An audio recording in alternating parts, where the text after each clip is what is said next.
Uh, Nice to see all of you. And Marlinda, I see that you are joining with us. Marlinda, you're muted. Oh, no, you're not. Perfect. Hey. Great. Yeah, Hi. I'm in the airport right now. Oh my gosh. Where are you heading?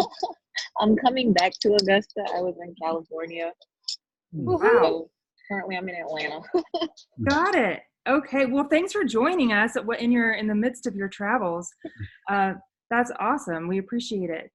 So let's see. It's Marlinda from Augusta, and then we have River, Harriet, and Jonathan from San Jose. So, and of course Tom is with us as well. But I thought that we could maybe just open it up and hear from at least right now where we are, the two different sites in terms of perhaps how things did go with the analysis, the UST analysis A. Maybe what you saw in those reports. I'm not sure if both sites have had an opportunity to take a look at them yet. I know, Harriet, you had emailed, I think it was last week, and did you get everything that you needed in terms of the links? Yes, I got the spreadsheet with the discrete scores by teacher code. So all I need to do right now, and I'm planning to do that this weekend, is take the data that, I forgot his name. It's James. James, Stapleton, yes. right. I'm going to take the data that James sent me and create a bar chart for each teacher by code. Wow. Okay. I was able to look at mine, and what I discovered in terms of my 15 student samples is that they are on the lower end of the spectrum with strong claims. They were in the 1s and 2 categories, not in the 3 and 4, not in the emerging, which is what I expected. Yeah. So that's what I'm planning to do. Absolutely. That sounds like a great plan. Have you thought at all about how you might use that for planning next steps, either in your own instruction or with, okay? We're just putting you on the spot right now. Okay. Well, the question that I was coming up with is when I have folders with these 12 or 13 target students, and they've already approved, gave me their permission, even though I white out their name. Pretty much their names are not on the papers. But the question that I kept trying to figure out is at the end of the UST, it says, what are the next steps for the student? Now, I have about, like I said, 12, 13 students that I'm testing this on, or that I'm using for the USTs. And I'm thinking on every one of their next step box for the UST, they need different things. So one of my strongest, best writers has an area of weakness, which might be extending. He does a great analysis, but never puts himself in the process of clarifying his position. But then I have the majority of the students who need stronger claims. They're not debatable, they're not defensible. So in terms of the next steps, I want to go back and review claims with them. So my question is, having different steps for almost all the students, time-wise, I can try to do it where they come in at break lunch. Maybe I can squeeze it in during a class period, which is very rare. But in terms of my next unit that I'm going to teach that entire class, I'm thinking differentiation, but how do I do that when they're at different points? And realistically, in my experience, and I'm sure the rest of the teachers, we need to find a way to make this work, even though we don't have time. I'm trying to figure out how do I get my students what they need without boring half of the class because they already know how to do claims, or having disengagement from another part of the class who is not ready for the next more advanced steps. So that's kind of my question for the group. Harriet, you are, I think, illustrating and highlighting an issue that we all grapple with in this work, and it's so challenging. And I can absolutely relate to that in my classroom experience. And I'm guessing that maybe Marlinda and Nicole and River and Jonathan have some, and I'm sure Tom too, have other ideas. I think that you are completely on the right track of considering how can I best differentiate for my students. And, you're talking about how you've collected all this, the UXT data for your, 15 students or whatever it might be. And then maybe also thinking about looking at the group as a whole, like your classes as a whole, because I'm guessing your class sizes are a little larger. Is that 32, 34? I know, right? It's like, I mean, sometimes I just like, our jobs are impossible, aren't they? Like in any way, but yes, just wow. And so I wonder if, I love the idea of the differentiation, and I wonder if there is even some opportunity to do some grouping with students, and those students who really do need the support with the writing defensible and debatable claims, maybe the more nuanced claims, you're kind of pulling together and working with them in a smaller group, maybe using some of those instructional resources, and I'm happy to send some of them to you. We have some support specifically for writing claims and working with them on that. It might even be, if some of those students who are maybe a little bit more independent with the writing claims and they're working on some of these other strategies, I wonder if it might be possible to, set up some kind of like group work for them to work on some of those strategies or skills, moves in smaller groups. And it's saying, I know you're working primarily with like upperclassmen. Is that correct? Yeah, seniors. Yeah, they're all Right. seniors. And so I also know that in my experience of working with seniors, sometimes it's, they're at different motivational, like on the continuum there. Yeah. but if we can maybe like empower them a little bit and be like, either working in their small groups together and like setting up some steps and structures for them, and then you're doing some check-in, or even, and you would never, I guess I'm thinking myself, I never want to take away from like their work time or what they need to accomplish in the class, but it might even be an opportunity for some peer groups where they're working together and supporting each other. Yeah. I'll stop there. I can continue, but I was wondering if anyone else had some, thoughts to share with Harriet. My only thought was sometimes it's helpful to focus on what you might call the consensus area, with the idea that more capable students can assist less capable students in assessing, in working on that area, so that you don't always have to come to a conclusion that this is the area that everybody needs work on. You have to remember that sometimes it's very useful for students who are already doing well in that area to serve as assistants to the students who aren't doing so well. And that can be very instructional too. Mm-hmm. The other thing I would add is like none of the skill focuses are ever lost, they're just added to. So like even if you move on to, you said you were making moves. So even if you move on to organizing evidence or something, there's still all the work on claims. Mm-hmm. So they get more practice, and it's more of your understanding of where they are that gives you like the sort of commentary you might write or the revision you help them with, or the setup that you have that where they are, but they could still move on. And the thing about students that's kind of great is they don't have like a straight line of learning. Sometimes they're going here and they go boop, they go, wow, you got it. So, I just would, I would encourage you to keep moving, because I think the later ones are more engaging. And I think the engagement just supports the learning. I don't know what you think about that, Sarah, because I absolutely agree, and I really appreciate what you were reminding me of there, Tom, that in all of the instructional resources, there's opportunities to practice the various skills and moves. And, as I found that I definitely observed growth in my students with being able to write more defensible and debatable claims. The nuanced aspect of that took a longer time. But I would also argue that writing a real defensible, debatable, nuanced claim is a work in progress.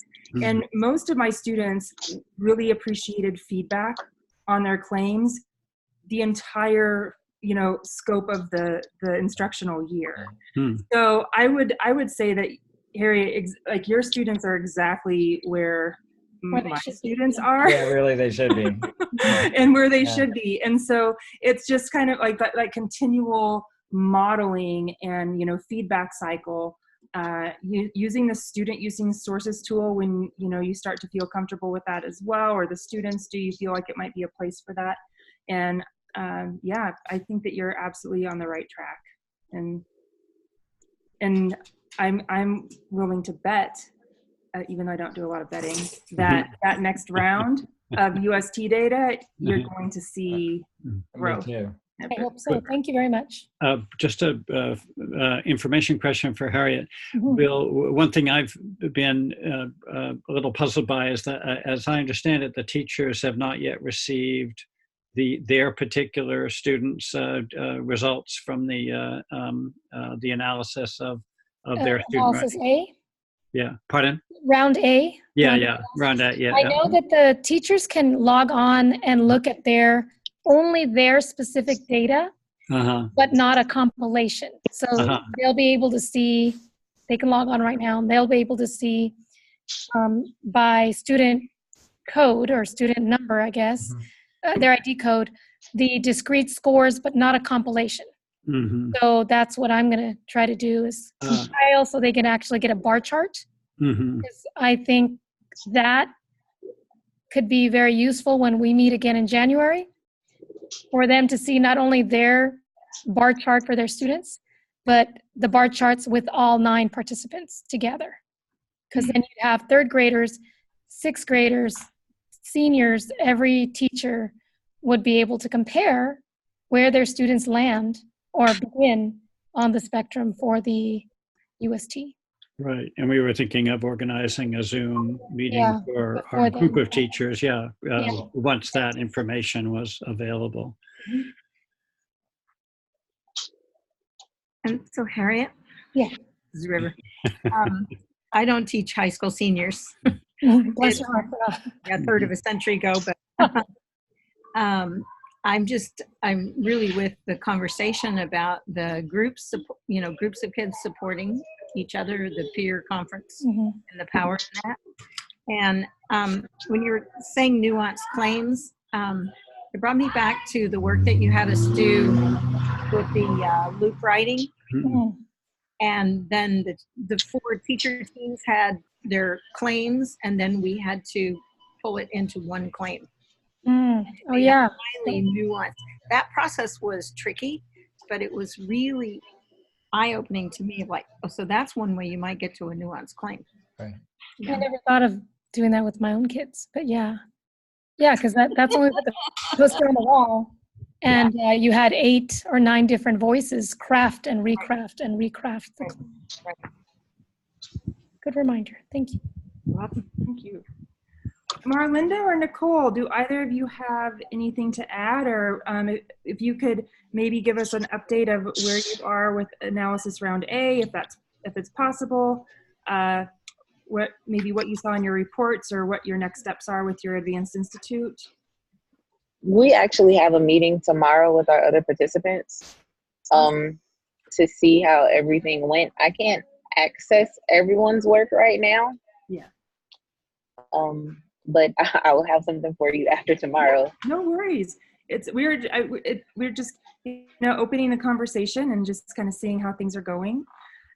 Do any of you do you have any other updates from your site, Marlinda or Nicole, about where things are at? Maybe even just like a pulse on your participants, how things might be going in their schools and their classrooms.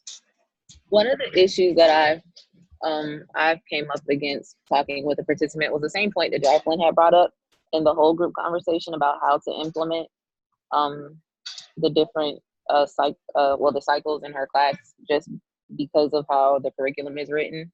So I suggested to her, similar to what was already said about using them as quick writes in classes. That's something that I've been doing, and it seems to be very helpful for my kids. But I'm already thinking of how to implement the next cycle. So we plan to do something before the end of December. Great. With all of our participants. Excellent. Yeah. Marlene, you had 159 papers scored. You won the award for the highest number of papers. Oh, wow. That means everyone did a little bit. It's great. It's awesome.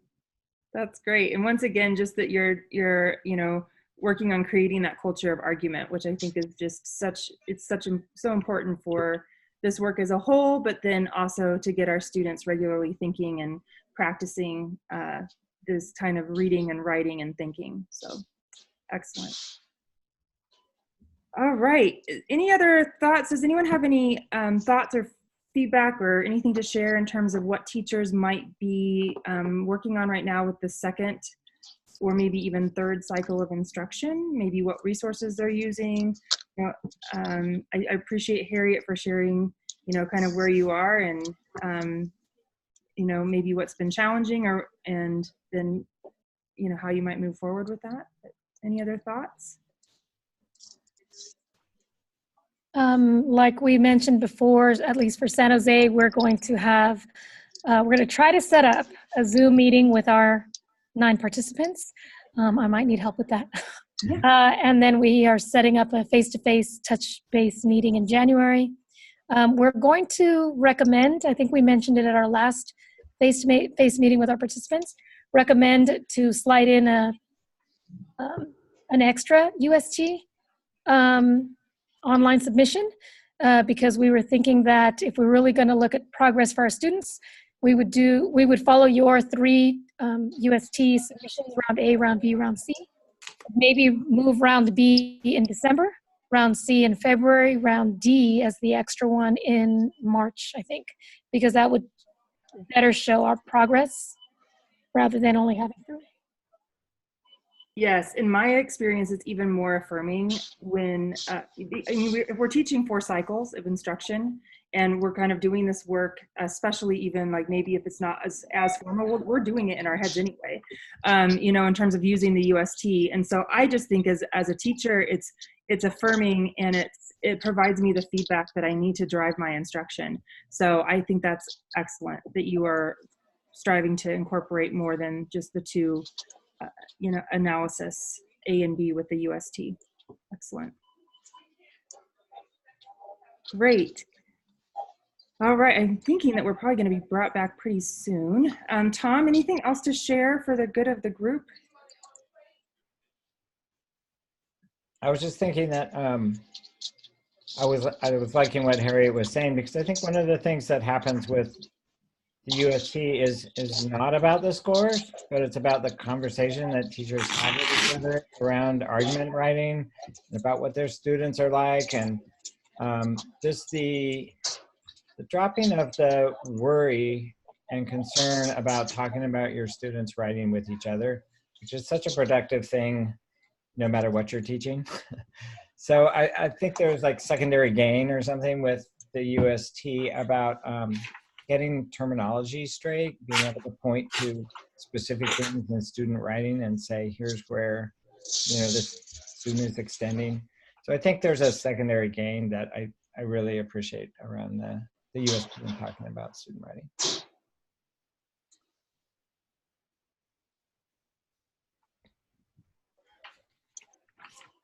That was just a yay.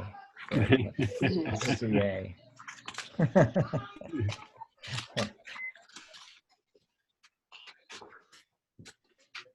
Are you guys going to NCTE? Yes.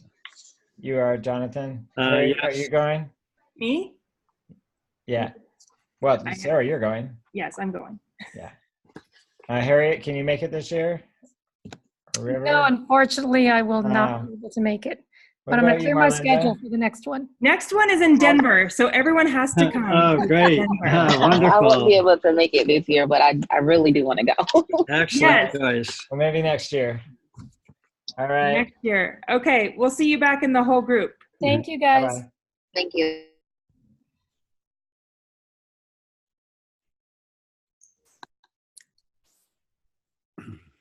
Hi, everyone.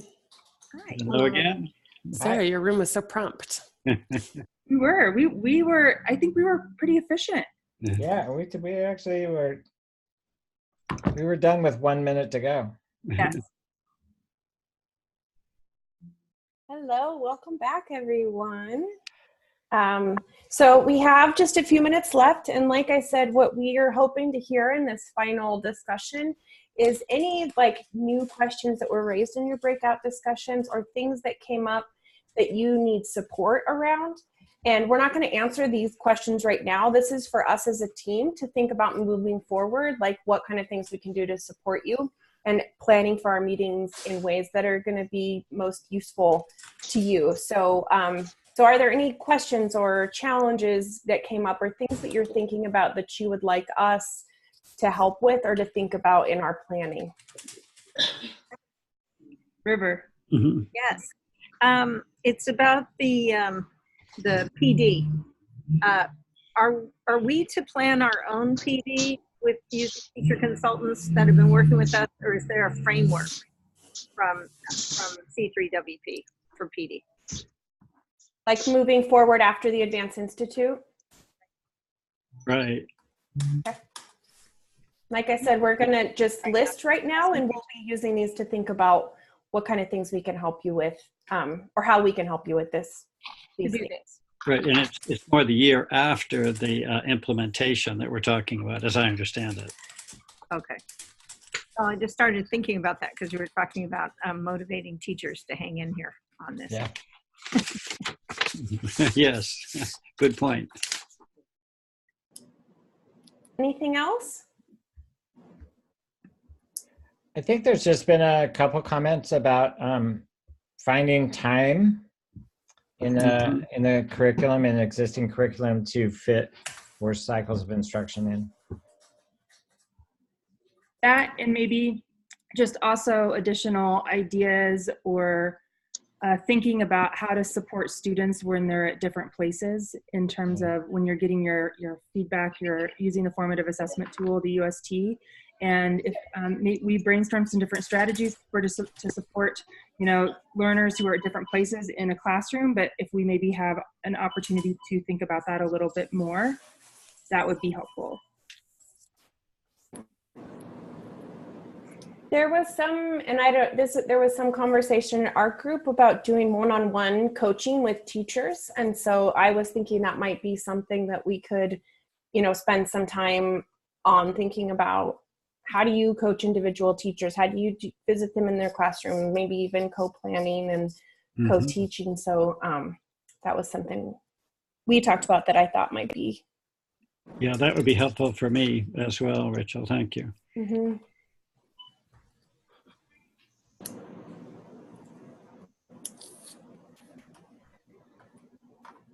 Another idea that Sarah and Cecilia and I floated last time we talked was that there might be something to do around resources. Like we did work with resources at the launch, but if there are any resources that you're thinking like moving forward that we could do a demonstration for, we could do some exploration together and talking about, that would be another possibility. So if you have ideas for resources that we might want to look at together, we can say those and list them, or you could think about it and reach out to us and let us know.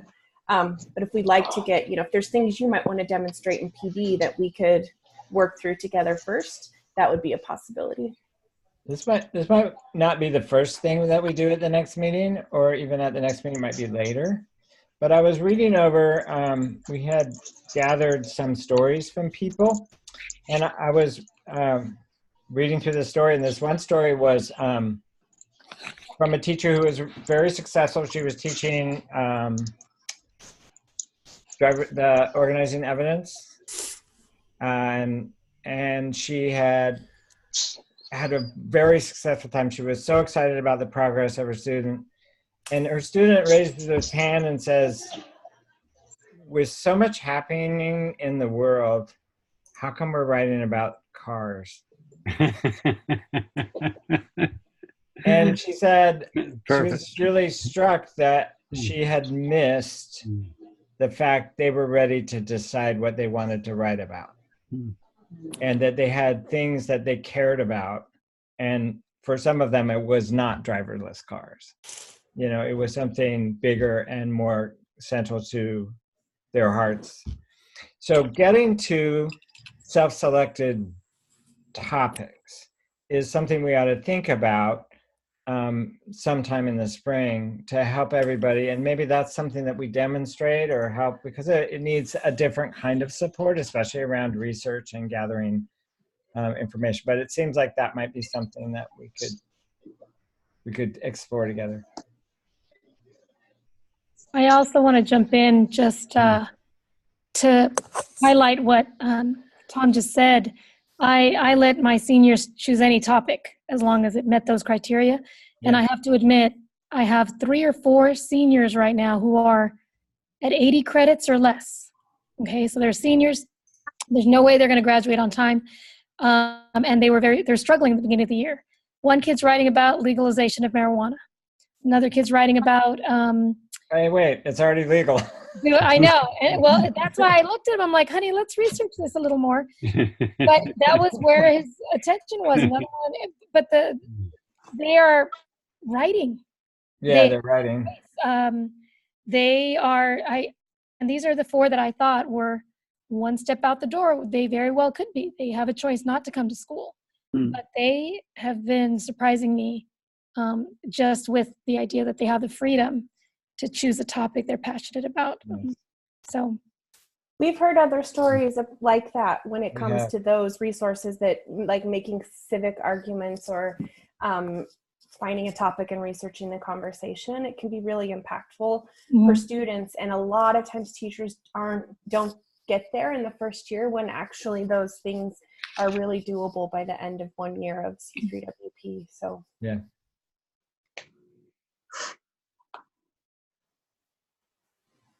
Anything else we're thinking about?